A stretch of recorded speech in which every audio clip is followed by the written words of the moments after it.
Hi there. Well, thanks for joining Oz in Retirement.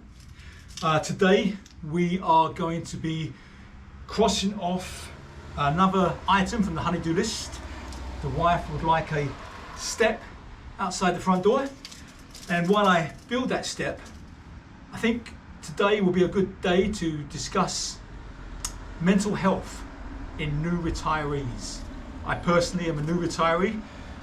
I've been doing retired life just over a year, and I have a few thoughts. So,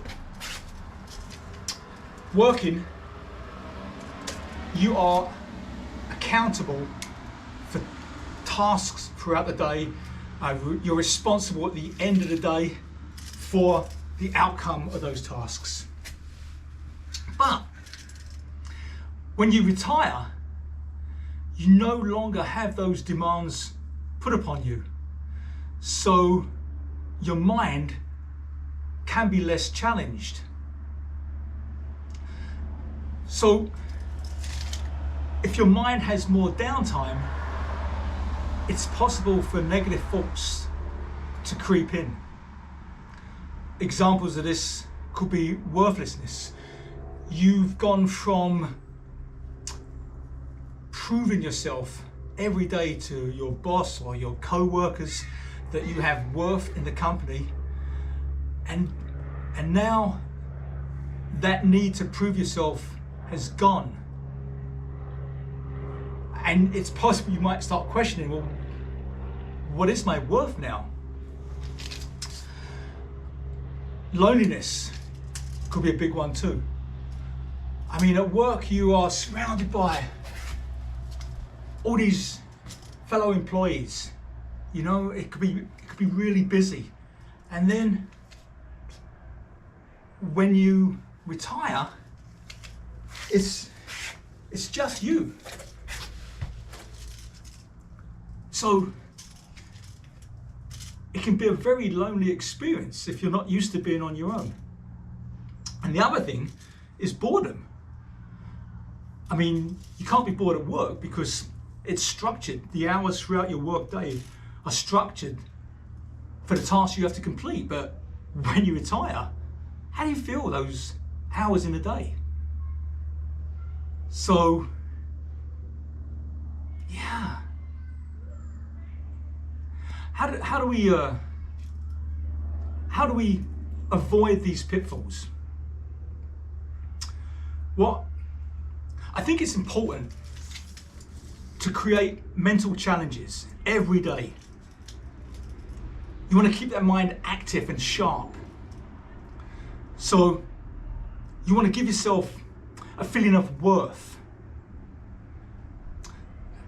Take away any chance of boredom, and learn to be comfortable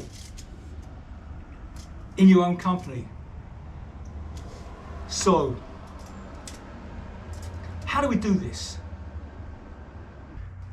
Before I go any further, I should probably explain the yoga skeleton outside the front door. Halloween is coming up. The wife's into yoga, and that's part of the decoration she's going to be putting up. Get that out of the way. And the other reason that I wanted to talk about mental health is it's October the 10th, which is World National Mental Health Day. It just seemed appropriate. And the other thing, it's not just a step that the wife wants, it's more like a deck.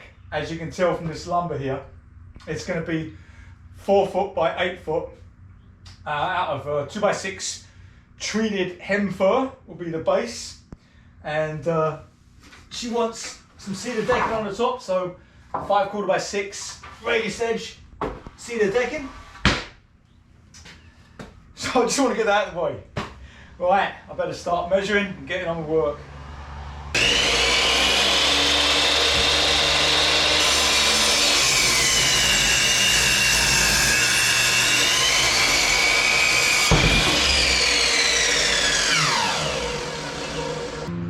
Okay, so we've established that we've got to give ourselves some worth, and by doing a honey-do list, making the wife happy, achieving a goal, that gives you a feeling of worth. we know we've got to keep the mind alert. So in my situation, I like to build things. You have to think about what you're doing, you know, measure twice, cut once.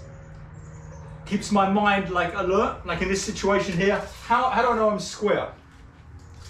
Measure 3 foot one way, 4 foot the other way. And if that's 5 feet, which it is, we know we're square. Keeping myself busy, building things like the hours of the day just fly by. And whether I'm odd or whether I'm lucky, I don't know. I have always enjoyed my own company. I do a lot of hiking. I do a lot of cycling. I do it on my own, unless you want to count my dog. Well, I guess you've got to count the dog, right? He's part of the family. He's been doing it with me for 11 years. But sometimes I go with the wife, but usually I'm on my own. So think to yourself, what sort of things can you do right now off the top of your head to give yourself the challenge that you need? That's what we're after. We've got to challenge ourselves.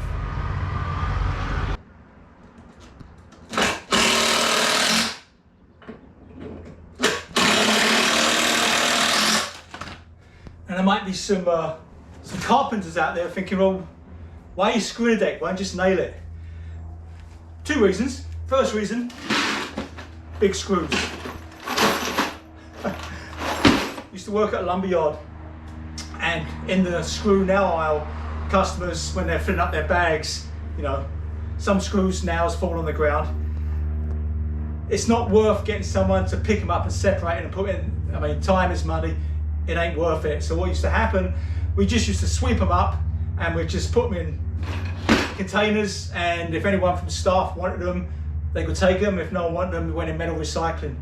So before I retired, I made sure that I had a good supply of nails, of screws. I got a lot. Second reason, I'm not a qualified carpenter. I love building things, and I've built a lot of things in my time, and I've done conversions in the house and that. So, but I do things my way. I say I'm a framer rather than a finisher. But that's why I'm using screws. Getting back to keeping your mind sharp and stuff, I was thinking, like, you know, what's other things that you can do to keep your mind sharp? And you know, the more you think about it, the more that there is out there. Just, you know, spend 10-15 minutes a day doing that Wordle, or Words with Friends, or a crossword, or any of them little books like that, you know, that makes your mind think about something different that it wouldn't normally think about, you know. So yeah, I'm sure you guys have, as I'm talking, you're probably coming up with like, I could do this, I mean, you just get that mind sharp, eh? Get that mind sharp. The sharper your mind stays, surely the better it is. So yeah, the more you can figure out, the more you can calculate things, yeah, think about it. Right now, what would you do to sharpen your mind? Well, it's lunchtime, and in lunchtime, for me, it's a cup of coffee. So when I was working, I was like, worked on forklifts, drove a crane truck, went into management, but I never took a lunch. So kind of old habits die hard. If I'm on a task, I don't take a lunch. Let's get it done. If I'm not, then yeah, sure, I'll take a lunch. But a caramel coffee.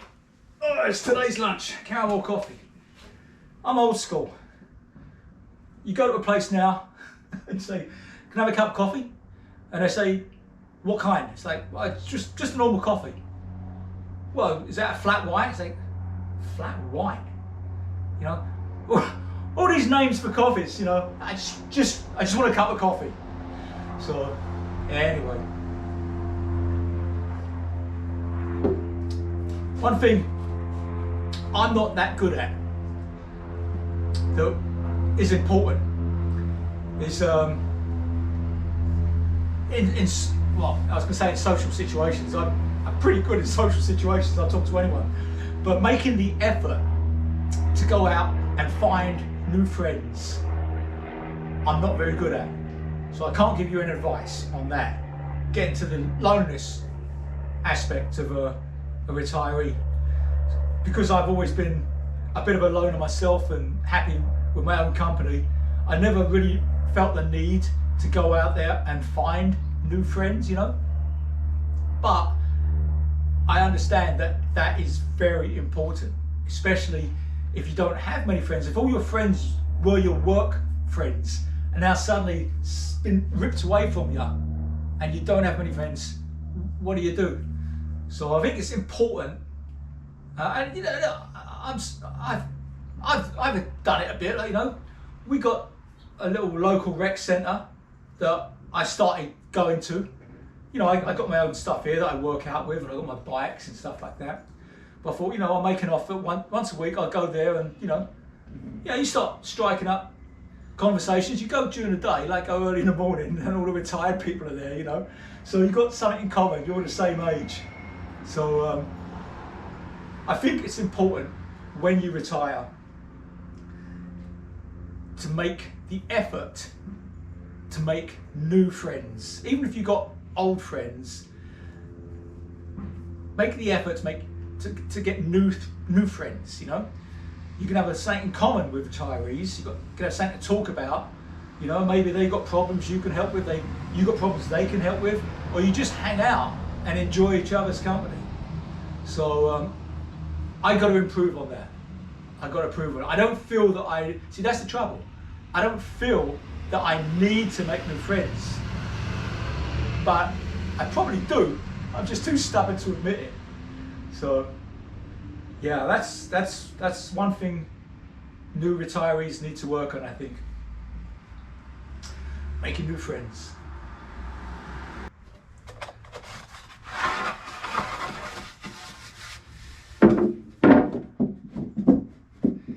Okay, so you've got an idea what it's going to look like now.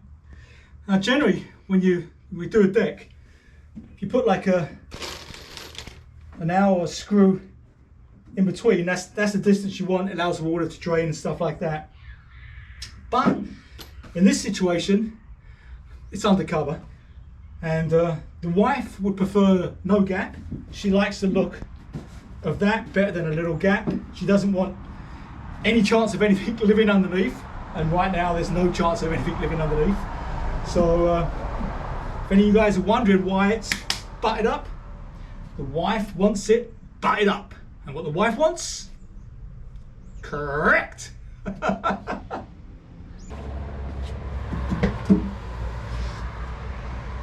Two more tips if you're ever building your own deck. First one, you do the screws alternating. It stops the lumber from twisting. And you're never going to get a perfectly straight board. I selected these, and still you can't get perfectly straight board. So if it's bending out a bit, just put pressure when you're screwing, and it gets it nice and tight.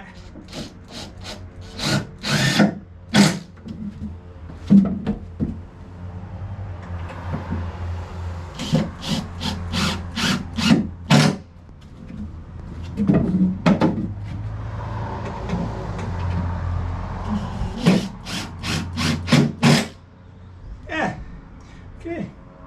I'll catch up with you in a bit. Well, a good day's work. Actually, how long did it take me? About 4 hours. Yeah, I'm pretty happy with it. I think it's what the wife wanted. It halves the step up into the house. People might say, because the concrete over the years has like sunk. We've been in this house 30 years. I don't know how much it's sunk since we've been in the house, but overall it's probably gone down about 4 or 5 inches over the course of the house being built back in the mid to late 70s, I think. So you might say, well, why don't you just pour some more concrete or build a concrete step? But you know what? This thing here Cost me 202 Canadian dollars. It's pretty inexpensive compared to a few thousand to do the concrete. And you know what? When we move, kids are left home, so we'll probably be downsizing the next few years. Whoever buys this house, they can pour concrete if they want, or they can keep my step. So, one thing that we haven't really talked about much is the boredom of retirement.